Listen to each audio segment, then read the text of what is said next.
আজকে ভিডিওতে রায়মার্টিন প্রশ্নবিদ্যা 2024-এর ষষ্ঠ শ্রেণীর ইতিহাস বিষয়ে দ্বিতীয় পর্যায় মূল্যায়নের যে 6 নম্বর প্রশ্ন সেটটি রয়েছে, অর্থাৎ ঝাড়গ্রাম কুমুদ কুমারী ইনস্টিটিউশন এইচএস বিদ্যালয়ের সমস্ত প্রশ্নের উত্তরগুলি করব।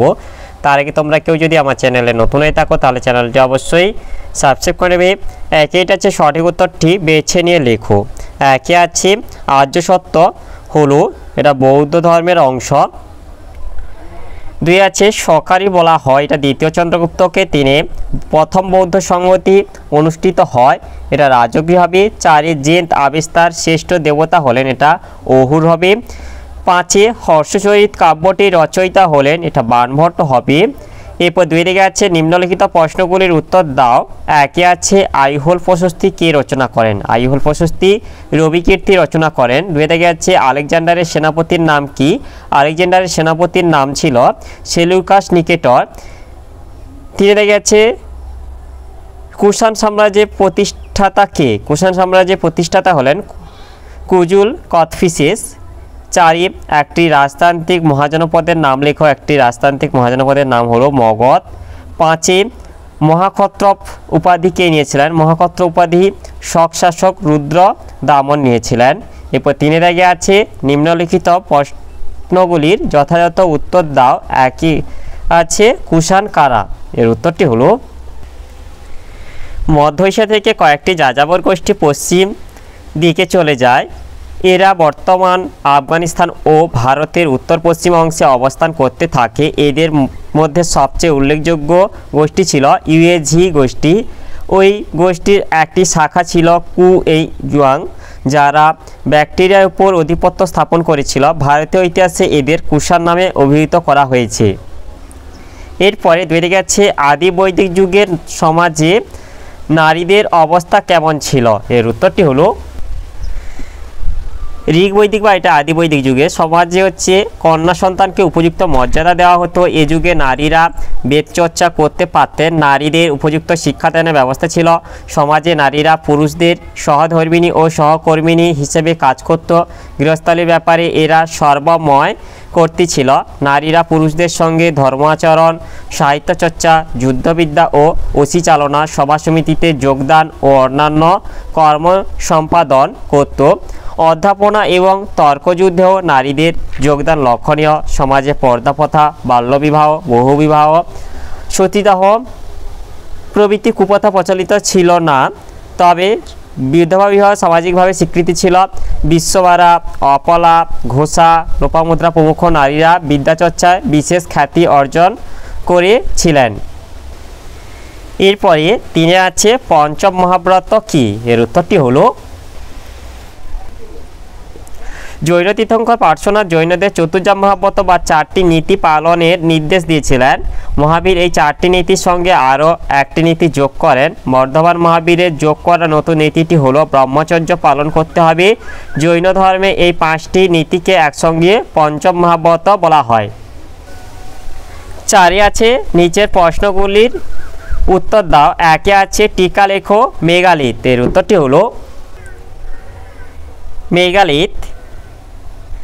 মেগালিথ হলো বড় পাথরের সমাধি।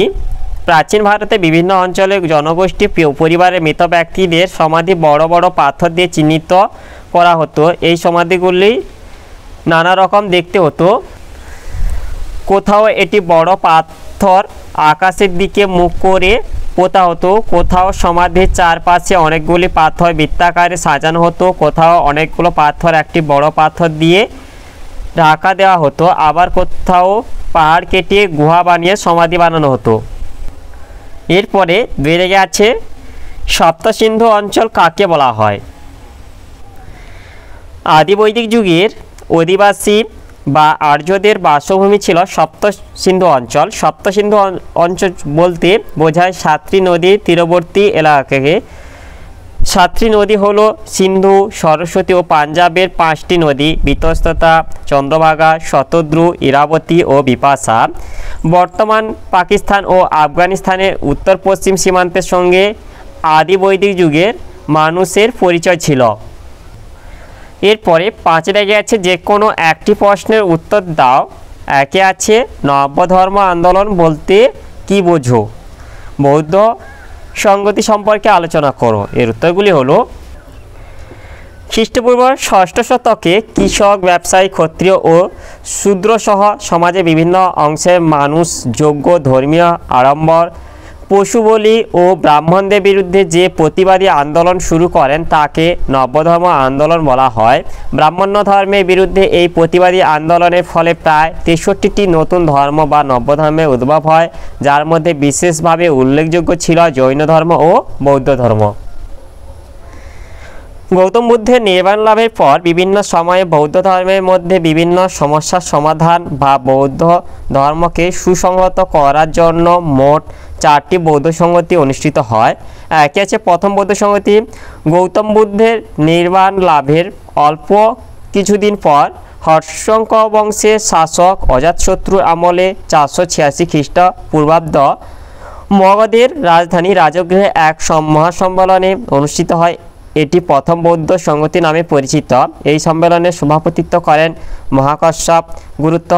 এখানে গৌতম বুদ্ধের উপদেশাবলী পালি ভাষায় 3টি খণ্ডে যথা সূত্রপিটক, বিনয়পিটক ও অভিধর্মপিটক বিভক্ত ত্রিপিটক নামক বৌদ্ধ ধর্মগ্রন্থ সংকলিত হয়। 2 আছে দ্বিতীয় বৌদ্ধ সংগতি। বৌদ্ধ ধর্মের মধ্যে মতানৈক্য দেখা দিলে 387 খ্রিস্টপূর্বাব্দে শিশুনাগ বংশের শাসক কালাশোক বা কাকবর্ণের আমলে বৈশালীতে দ্বিতীয় বৌদ্ধ সংগতি অনুষ্ঠিত হয়। এই সম্মেলনে সভাপতিত্ব করেন মহাস্থবির যশ গুরুত্ব। এই সম্মেলনে পূর্ব ভারতীয় ভিক্ষুগণ বৌদ্ধ ধর্ম পালনে মধ্যাহ্নভোজন, অতিভোজন, তালরস সেবন প্রভৃতি 10টি আদর্শ যুক্ত করেন, কিন্তু পশ্চিমী ভিক্ষুগণ এই সকল আচার মানতে অস্বীকৃত হন। ফলে পূর্ব ভারতীয় ভিক্ষুরা মহাসাংঘিকা এবং পশ্চিম ভারতীয় ভিক্ষুরা থেরবাদী নামে পরিচিত হন।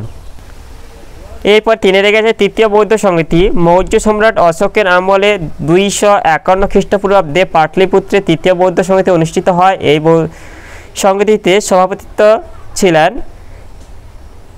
মঙ্গলীপুত্র তিসস গুরুত্ব। এই সংগতিতে বৌদ্ধ ধর্মের সংহতি রক্ষার ব্যবস্থা গ্রহণ করা হয়। মহাসাংঘিকা কার্যত বাতিল হয়ে যায় ও থেরবাদী মতাদর্শে প্রাধান্য পায়। এরপর 4 হচ্ছে চতুর্থ বৌদ্ধ সংগতি। কুষাণ শাসক কনিষ্কের আমলে খ্রিস্টীয় প্রথম শতকে কাশ্মীরে মতান্তরে জলন্ধরে চতুর্থ বৌদ্ধ সংগতি অনুষ্ঠিত হয়। এখানে সভাপতির আসন অলঙ্কৃত করেন বসুমিত্র গুরুত্ব। এই বৌদ্ধ সংগতিতেই বৌদ্ধদের প্রধান 2টি বিভাগ হিনযান ও মহাযানের উৎপত্তি হয়। এরপরে 2 রেখে আছে শেষ মৌর্য সম্রাটকে। শেষ মৌর্য সম্রাট হলো বৃহদ্রথ। গুপ্ত সাম্রাজ্যের সম্পর্কে সংক্ষেপে আলোচনা করো। আনুমানিক 262 খ্রিস্টাব্দ নাগাদ উত্তর ভারতে কুষাণ শাসনের অবসান ঘটে। প্রায় 50 বছরেরও অধিক সময় পর উত্তর ভারতে গুপ্ত শক্তি শক্তিশালী হয়ে উঠেছিল। প্রথম দিকে গুপ্ত শাসকরা মহারাজ উপাধি নিতেন, কিন্তু সম্রাট প্রথম চন্দ্রগুপ্তের সময় থেকে গুপ্ত শাসকরা মহারাজাধিরাজ উপাধি গ্রহণ করেছিলেন। অর্থাৎ প্রথম চন্দ্রগুপ্তের সময় থেকে গুপ্তদের প্রশাসনিক ক্ষমতা আরও বিস্তৃত হয়ে পড়েছিল। প্রথম চন্দ্রগুপ্ত শাসক হওয়ার পর থেকেই গুপ্তাব্দ গণনা চালু হয়।